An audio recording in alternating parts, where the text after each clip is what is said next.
Hello friends, welcome to the channel कक्षा 247 और आज है हमारा डेली वोकैबुलरी का डे 4।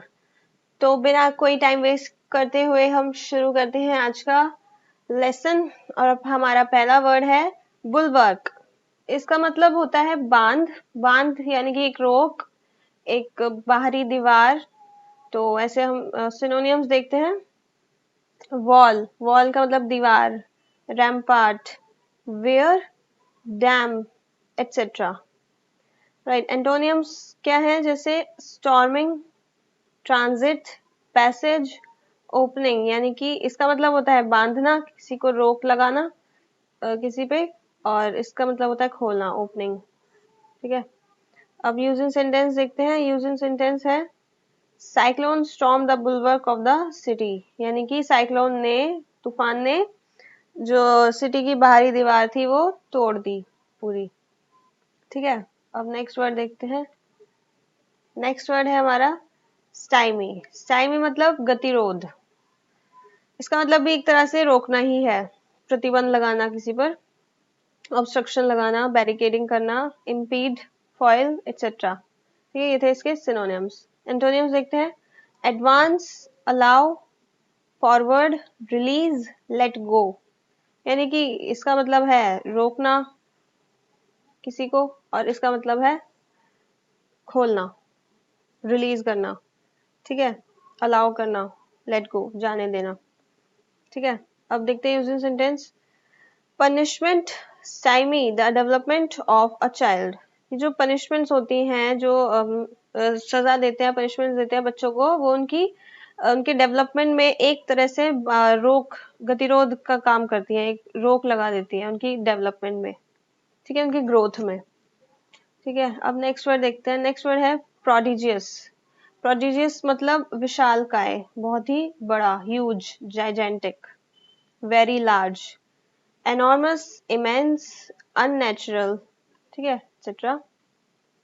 ये थे इसके सिनोनियम्स। और देखते हैं एंटोनियम्स। टाइनी बहुत छोटा सा, miniature, little, small, ordinary, etcetera. सब सेम मीनिंग्स, सबका मीनिंग है छोटा, बहुत ही टाइनी। ठीक है। अब देखते हैं using sentence. His intellect is very prodigious. यानी कि उसकी जो इंटेलेक्ट थी, उसके जो दिमाग था, उसकी जो इंटेलिजेंस थी, वो बहुत बहुत विशालकाय थी, बहुत ही बड़ी थी। ठीक है, बहुत अच्छी थी। अब नेक्स्ट वर्ड देखते हैं। नेक्स्ट वर्ड है सॉप्स, मतलब रियायत। एक वर्ड होता है सॉप जिसका मतलब होता है शराबी, और ये है सॉप्स। तो कंफ्यूज बिल्कुल मत होइएगा, ये कोई सिंगुलर प्लूरल का अंतर नहीं है, ये एक वर्ड है अलग, सॉप्स। ठीक है। इसका मतलब होता है रियायत। सिनोनियम्स देखते हैं। कंसेशन, ग्रांट, प्रिविलेज, अवसर। ठीक है। कंसेशंस यानी कोई छूट, एक्सेट्रा। ठीक है। तो यानी कि रियायत देना, किसी में कोई, किसी चीज में, किसी बात में कोई छूट मिलना। इंक्रीमेंट। इंटोनियम्स देखते हैं। इंक्रीमेंट, डिस्प्यूटेशन, डिनायल, कोई छूट ना देना। ठीक है, डिनायल कर देना। यूजिंग सेंटेंस देखते हैं। Shops were given in lockdown 5 by government. यानी कि जो छूट मिली है हमें लॉकडाउन 5 में, जो अब हमारा लॉकडाउन 5 हुआ है, इसमें एक तरह से ये अनलॉक का नाम दिया गया है जैसे इसको। तो अनलॉक 1 यानी कि इसमें हमें बहुत सारी छूट मिली है, बहुत सारी रियायतें हमें सरकार की तरफ से दी गई हैं। ठीक है। नेक्स्ट क्या है? टायरेड। टायरेड का मतलब होता है निंदा, निंदा करना या निंदा सहना, जो भी। तो सिनोनिम्स देखते हैं। स्पीच ऑफ कंडेम, किसी को शाप, बुरा कहना, शाप देना, इस तरह से इसको यूज कर सकते हैं। फिलिपिक, इन्वेक्टिव, रेंटिंग, मतलब किसी को गलत कहना, किसी को बुरा कहना, किसी के बारे में अनाप शनाप बोलना।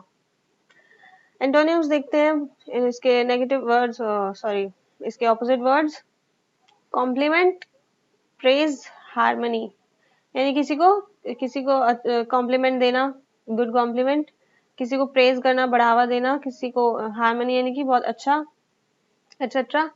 अब यूजिंग सेंटेंस देखते हैं। Mohan broke out into tired against his opponent. यानी कि मोहन ने जो उसका ओपोनेंट था उसके बारे में बुरा भला बोला। ठीक है, उसका जो ओपोनेंट था उसके बारे में उसने गलत सलत कहा, उसकी निंदा की। ठीक है। जो कि बिल्कुल नहीं करना चाहिए। एनीवेज नेक्स्ट वर्ड पे आते हैं, थ्रोज। नेक्स्ट वर्ड है थ्रोज, जिसका मतलब क्या होता है, वेदना, पेन, दर्द। तो सिनोनिम्स देखते हैं, agony, torment, pain, suffering etcetera. ठीक है, सबका सेम मीनिंग्स है। एंटोनियम्स देखते हैं, happiness, pleasant, joy, merry etcetera. यानी कि इनका मतलब है दर्द, सफरिंग, सहना कुछ, है ना। और एंटोनियम्स ऑपोजिट वर्ड्स हैं, तो क्या मतलब है, प्लीजेंट बहुत ही खुशनुमा, हैप्पीनेस, जॉय, मैरी चेयरफुल। ठीक है, तो देखते हैं use in sentence. US is in throws of unemployment. इस वक्त जो हमारा ये यूनाइटेड स्टेट्स अमेरिका जो है, इस वक्त वो बिल्कुल दर्द में है, किसके, अनएम्प्लॉयमेंट के, क्योंकि सारी जॉब्स, लोगों की बहुत सारी जॉब्स चली गई है लॉकडाउन की वजह से। अब आते हैं हमारे नेक्स्ट वर्ड पे। नेक्स्ट वर्ड है डिपोजेशन। डिपोजेशन का मतलब होता है निर्वासन, यानी कि निकालना, किसी को निकाल देना। सिनोनिम्स देखते हैं, एक्सपेट्रिएट, एक्साइल्ड, एविक्शन, डिपोर्टेशन। यानी कि किसी को एक्साइल कर देना, किसी को डिपोर्ट कर देना। ठीक है, एंटोनियम्स देखते हैं, इंसर्शन, इन्वॉल्व, इंडल्ज। सब का मीनिंग क्या है, किसी को इंडल्ज करना, उसको साथ लेना, इंसर्ट करना यानी कि रखना, डालना। ठीक है, ये सबका सेम मीनिंग। तो इनका मतलब क्या है, निकाल देना। इसका मतलब क्या है, इंडल्ज करना, इन्वॉल्व कर देना। ठीक है, यूजिंग सेंटेंस क्या है, the land was settled after disposition of native people. यानी कि जो वहां के नेटिव पीपल थे, जो वहां के रहने वाले लोग थे, उन सबको निकाल कर उस लैंड को सेटल डाउन कर दिया गया। उस पर कोई विवाद चल रहा होगा लैंड पर, तो उसको सेटल कर दिया। ठीक है, अब नेक्स्ट वर्ड पे आते हैं। नेक्स्ट वर्ड है एस्ट्रेंजमेंट। एस्ट्रेंजमेंट, मन मुटाव। इसका मतलब होता है मन मुटाव। तो सिनोनिम्स देखते हैं, इनडिफरेंस, मतलब कि डिफरेंस, एली एलिनेशन, आइसोलेशन। तो इसको कैसे देखेंगे हम, कि मन मुटाव होना, कि आपस में कोई डिफरेंस होना, एलिनेशन, आइसोलेशन।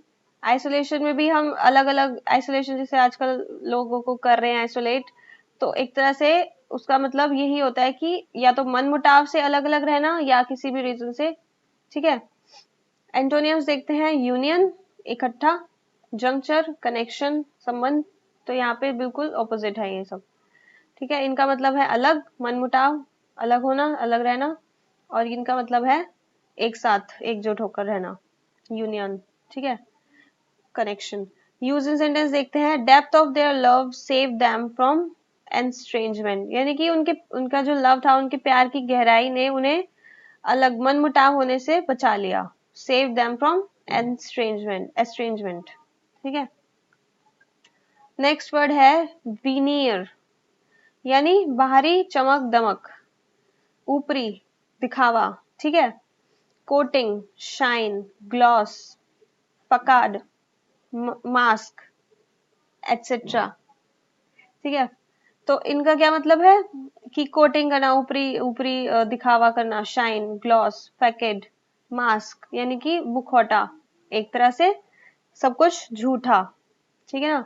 एंटोनिम्स में देखते हैं, reality, uncover, strip, fact etcetera. यानी कि सच्चाई, अनकवर करना यानी कि उसको अनकवर करना, उसको उसकी असलियत दिखाना, फैक्ट। ठीक है, सच। तो ये सब सेम मीनिंग, यानी कि ऊपरी दिखावा होना, एक मुखौटा, झूठा। और इसका मतलब है सच्चाई, सामने लाना, फैक्ट, रियलिटी। ठीक है, uncover. Use in sentence, glamour of big cities are just veneer. यानी कि जो बिग सिटीज होती हैं, उनका जो ग्लैमर होता है, वो सब एक दिखावा होता है, असलियत तो कुछ और ही होती है। ठीक है, वो सिर्फ ऊपर से ही चमकती दमकती रौनक दिखाई देती है, बाकी अंदर से कुछ और ही होता है। नेक्स्ट पे आते हैं, इगैलिटेरियन। इसका मतलब होता है समानाधिकारवादी, यानी कि किसी में कोई भी पार्शियलिटी नहीं करने वाला, समान, सबको समान अधिकार देना। Democratic, moral, impartial, classless. यानी कि कोई भेदभाव ना करना, कि ये upper class, lower class, middle class, ऐसा कुछ भेदभाव नहीं करना, इम्पार्शल, ठीक है, मॉरल, डेमोक्रेटिक, ठीक है, जैसे कि हमारी हमारी सरकार, हमारा देश एक डेमोक्रेटिक कंट्री है, ठीक है। और एंटोनियम्स में आते हैं monarchic, elitist, tyrannic, non democratic, sorry, non democratic, etcetera, ठीक है। यानी कि इनका मतलब क्या है, इम्पार्शियल, इम्पार्शियल, किसी के साथ भेदभाव ना होना, क्लासलेस होना, मॉरल होना, सबके साथ समान होना। और इनका क्या मतलब है, भेदभाव करना, नॉन डेमोक्रेटिक, एलिटिस्ट, टायरेनिक, ठीक है। यूजिंग सेंटेंस क्या है, doctor B R Ambedkar was egalitarian, ठीक है। डॉक्टर जो बी आर अम्बेडकर थे, हमारे भीमराव अम्बेडकर, वो समान अधिकारवादी थे, वो सबको एक समान अधिकार देते थे, ठीक है, क्योंकि वो खुद एक लोअर क्लास से बिलोंग करते थे, उनके साथ ऐसा हुआ था बचपन में, तो उन्होंने डिसाइड किया था, उन्होंने खूब पढ़ाई की, खूब अच्छा वो बने, तो वो उन्होंने सोचा कि मेरे साथ जो हुआ है वो किसी और के साथ ना हो, तो इसलिए वो समान अधिकारवादी उन्हें कहा जाता है, ठीक है। उन्होंने सबके हक के लिए लड़ाई की थी। तो गाइज ये थी हमारी आज की वोकैबुलरी क्लास, और अगर आपको हमारी वीडियो पसंद आई हो तो प्लीज इसको लाइक और शेयर कीजिएगा, और हमारे चैनल को सब्सक्राइब करना मत भूलिएगा। Thank you so much.